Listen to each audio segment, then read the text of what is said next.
Hello, welcome to in my channel. तो जैसा कि मैं आपको क्लास 10th का सिलेबस करा रहा हूँ, जिसमें मैंने आपको HCF LCM के बारे में आपको पहले चैप्टर में, और उसके बाद मैंने आपको क्वेश्चन कराए थे जो √5 या इरेशनल नंबर इस टाइप के क्वेश्चन। उसके अलावा उस चैप्टर में कुछ भी इंपॉर्टेंट नहीं है। अब हमारा चैप्टर 2 है पॉलिनोमियल। क्या चैप्टर है हमारा? पॉलिनोमियल। आज हम उसका इंट्रोडक्शन वीडियो करेंगे। आज हमारा चैप्टर है पॉलिनोमियल, तो आज उसका हम इंट्रोडक्शन वीडियो करने वाले हैं। तो सभी बहुत अच्छे से ध्यान से समझेंगे चीज़ों को। बहुत ही आपका मज़ा आने वाला है चीज़ों को समझने में। मैं आपसे उम्मीद करता हूँ कि आपको बहुत मज़ा आएगा समझने में। तो पहले हम उसका इंट्रोडक्शन, क्योंकि किसी भी चैप्टर को करने से पहले उसका इंट्रोडक्शन पार्ट समझना बहुत ज़्यादा ज़रूरी होता है कि उस चैप्टर में है क्या। फिर उसके बाद उस चैप्टर को करने का मज़ा ही अलग होता है। तो हमारा चैप्टर 2 है।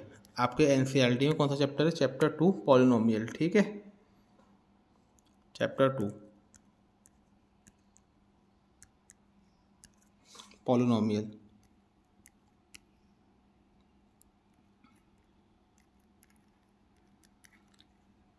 ठीक है, अब आपको पता ही है, हम सबसे पहले समझते हैं कांस्टेंट टर्म क्या होती है हमारी। आप लोग जानते हैं कांस्टेंट टर्म क्या होती है हमारी। जैसे मैंने लिखा 2, 3, 4, 5, ये सब क्या होती है हमारे कांस्टेंट टर्म। हमारे वेरिएबल क्या होते हैं? X, Y, Z, ये सब क्या होते हैं? हमारे वेरिएबल होते हैं। आपको पता ही है ये बात। तो कांस्टेंट टर्म क्या होती है हमारी? 2, 3, 4, 5, ये सब जो लिखी होती है वो होती है हमारी कांस्टेंट टर्म। और जो हमारे वेरिएबल होते हैं वो क्या होते हैं? हमारे X, Y, Z। ठीक है ना। उसके बाद जैसे कि अगर हम इसको दोनों को मिला दें, दोनों को अगर मिला दें हम, तो वो बन जाता है हमारा एलजेब्रिक एक्सप्रेशन। और दोनों को मिला दें किसी ऑपरेशन के साथ। ऑपरेशन मतलब प्लस माइनस कुछ भी करके दोनों को मिलाना है, तो वो बन जाएगा हमारा एलजेब्रिक एक्सप्रेशन। जैसे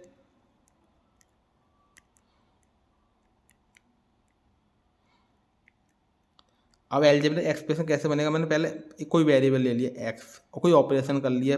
ऑपरेशन मतलब प्लस कर दिया और उसके साथ कोई कांस्टेंट टर्म जोड़ दी, तो हमारा ये क्या बन गया? x+2 एक एलजेब्रिक एक्सप्रेशन बन गया। इसी तरीके से मैं कुछ और भी लिख सकता हूँ। नेक्स्ट चीज पे चलते हैं। ठीक है, जैसे मैंने लिखा y+4, ठीक है, z+6, 6x, 7x, ये सब क्या बन गया? हमारे एलजेब्रिक एक्सप्रेशन। आई होप आपको समझ में आयो। अब हम बात कर लेते हैं पॉलिनोमियल हमारा होता क्या है। पॉलिनोमियल आपने 9th में आप पढ़ कर आए हैं कुछ पॉलिनोमियल के बारे में, ठीक है ना। मोनोमियल, बाइनोमियल और ट्राइनोमियल आपके पढ़ कर आए हैं, ठीक है ना। उसको समझा दूंगा मैं आपको एक बार और।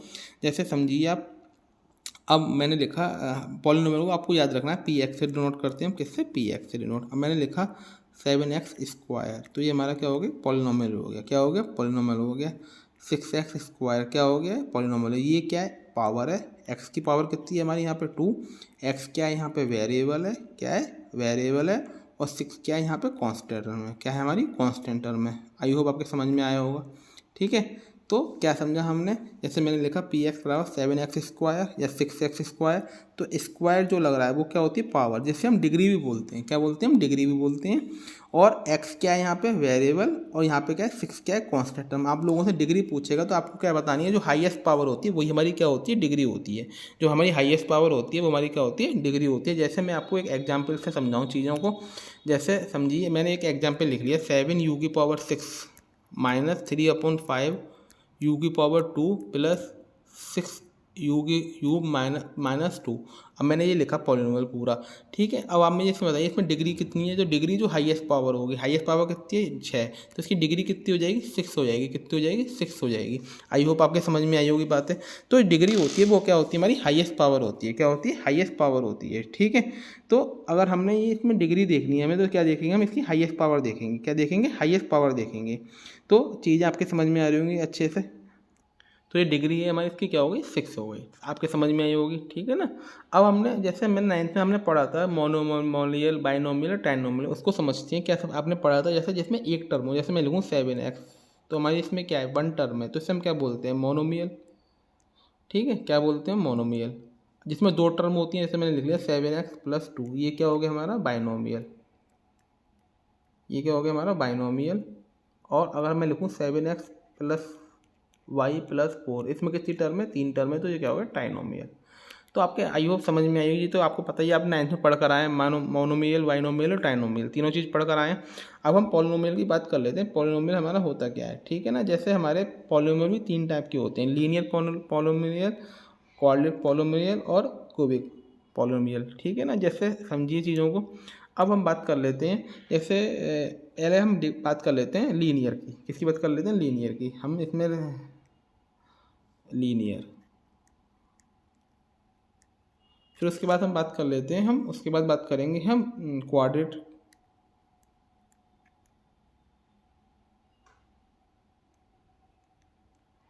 उसके बाद बात करेंगे हम क्यूबिक। ठीक है, तीनों हम बात कर लेंगे, ठीक है ना। अब आप समझिए इस चीज़ को, लीनियर पॉलिनोमियल वो होता है जिसकी डिग्री क्या होती है? 1 होती है। डिग्री मैंने आपको समझा दी, डिग्री मतलब पावर, जिसकी पावर क्या होती है? 1 होती है। टर्म से कोई मतलब नहीं, टर्म में हम मोनोमियल और बाइनोमियल और ट्राइनोमियल में डिफाइन करते हैं। टर्म जिसमें एक हो उसका मोनोमियल, जिसमें 2 बाइनोमियल और जिसमें 3 टर्म हो उसे ट्राइनोमियल। मगर जो हमारा पॉलिनोमियल होता है, जो हमारा पॉलिनोमियल होता है उसमें हमें टर्म से मतलब नहीं होता, हमें डिग्री से मतलब होता है। किससे मतलब होता है? डिग्री से मतलब होता है, ठीक है। जैसे मैंने लीनियर पॉलिनोमियल 2x - 3 लिख दिया। अब इसमें डिग्री कितनी है? x की कितनी डिग्री है? 1 है। तो इसका ये क्या हो गया? हमारा लीनियर पॉलिनोमियल हो, क्या हो गया? ये मैंने लिखा 3z + 4, क्या लिखा? 3z + 4, ये भी क्या हो गया? हमारा लीनियर पॉलिनोमियल, क्योंकि डिग्री क्या है इसकी? एक ही है। क्या है? एक ही है। उसके बाद मैंने लिखा है हमारा 2/3u + 1, ये भी क्या हो जाएगा? हमारा लीनियर पॉलिनोमियल। आई होप आपके समझ में आया होगा। अब जिसकी 2 डिग्री होती हैं उसे बोलते हैं क्वाड्रेट। क्या बोलते हैं? क्वाड्रेट। जैसे मैं लिखूँ, मान लो अगर 2x² + 3, ये क्या हो गया? हमारा क्वाड्रेट। क्या हो जाएगा? हमारा क्वाड्रेट हो जाएगा, ठीक है। मैं लिख लूँ y² - 2, ये भी क्या हो जाएगा? क्वाड्रेट हो जाएगा। 2 - x², ये भी क्या हो जाएगा? क्वाड्रेट, क्योंकि इसकी डिग्री जो है क्या है? सारी सबकी, इसकी भी 2, इसकी भी 2, इसकी भी 2। क्लियर? सबके समझ में आ गया एक बार। अब हम बात कर लेते हैं क्यूबिक। क्यूबिक में क्या होती है? डिग्री क्या होती है? 3 होती है। ऐसे मैं लिखूँगा 2 - x³, या मैं लिखूँ y³ - 4, या मैं लिखूँ x³ - 4 - 3, तो ये क्या हो जाएगा? हमारा सब क्यूबिक हो जाएगा। आई होप आपके समझ में आ गया होगा। तो क्या चीज़ समझ में आई आपके? जो हमारी डिग्री होती हैं वो, उससे हम पॉलिनोमियल डिफाइन करते हैं। जो डिग्री होती है उससे हम क्या करते हैं? पॉलिनोमियल को डिफाइन करते हैं कि कौन सा लीनियर है, कौन सा क्वाड्रेट है, कौन सा क्यूबिक है हमारा। क्लियर? सबके समझ में आ गई बात ये आपकी, ठीक है। उसके बाद हमने किसकी पहले हमने बात करी थी? इसकी मोनोमियल, बाइनोमियल, ट्राइनोमियल की, ये भी आपके समझ में आया होगा। उसके पहले हमने बात करी थी कि हमारा जो पॉलिनोमियल को हम लिखते कैसे हैं, जो हमारी कांस्टेंट टर्म होती है वो क्या होती है, वेरिएबल क्या होता है, और अलजेब्रिक एक्सप्रेशन हमारे क्या होते हैं। तो आई होप आपको ये इंट्रोडक्शन वाला पार्ट थोड़ा समझ में आया होगा, ठीक है। उसके बाद हम एक चीज़ और की बात कर लेते हैं, जीरो ऑफ पॉलिनोमियल होता है एक हमारा, जीरो ऑफ पॉलिनोमियल।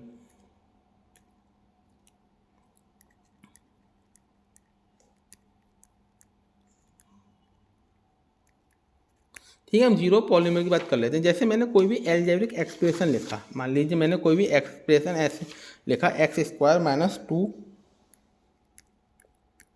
और +3, ठीक, ये लिखा मैंने। अब मैं यहाँ पे px की, इसको हम किससे डिनोट करते हैं? px से। अब मैं मान लो px की वैल्यू क्या रख रहा हूँ? 1 रख रहा हूँ। क्या रख रहा हूँ? मान लो 1 रख रहा हूँ। x के क्या रख रहा हूँ? 1 रख रहा हूँ। तो 1 का स्क्वायर कितना हो जाएगा? 1 का स्क्वायर -2 मल्टीप्लाई, जहाँ भी x होगा वहाँ आपका क्या आ जाएगा? 1 आ जाएगा। तो 1 का स्क्वायर, इसको हम 1 - 2 + 3, तो 3 और 1 कितने हो गए? 4 - 2 कितना बचा? हमारा 2। तो हमारा जीरो नहीं आया, हमारा जीरो नहीं आया।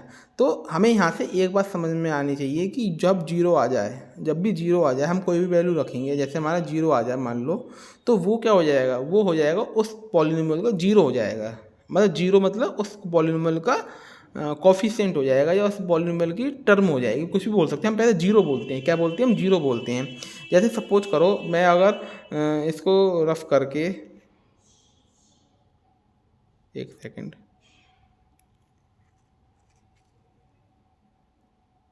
अगर जैसे मैंने रखा यहाँ पे, मान लीजिए x = 2 रखा। क्या रखा? 2 रखा, ठीक है ना।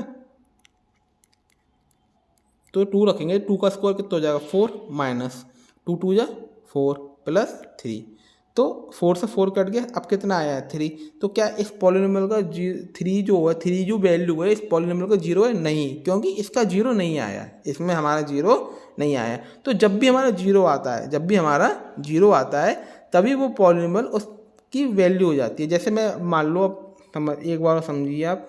अब जैसे मैंने x = -1 रखा। क्या रखा मैंने? x = -1 रखा, ठीक है। तो -1 का स्क्वायर कितना होगा? 1। कितना होगा? 1 -1 इसका 1 होगा। यहाँ पे मान लो मैं -3 ले लेता हूँ। क्या ले लेता हूँ?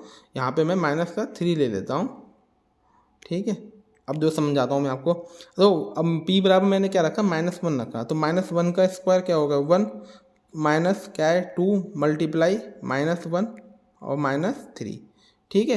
अब 1 minus minus minus plus 1 plus 2 कितने हो गए 3 -3, तो 1 2 और 1 3 है, उसमें से 3 गए कहते हैं 0, तो 0 क्या आ गया हमारा आ गया। तो जो -1 है, जो -1 is the zero of this Paul P x, तो हम क्या लिखेंगे -1 is the zero, -1 is the zero of P x. I hope आपके समझ में आएगी बात। जीरो ऑफ पॉलीमर क्या होता है, जब भी हमारा जीरो आ जाता है तो वो टर्म जिस टर्म पर आया है जीरो, तो वो उस पॉलीमर का जीरो हो जाती है। समझ में बात ही नहीं आई।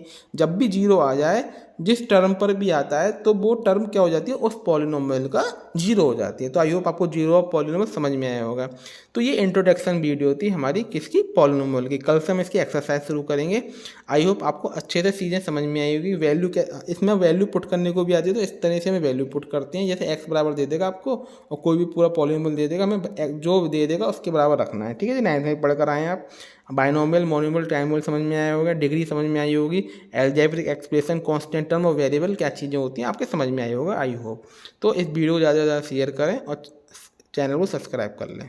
Thanks for watching my video.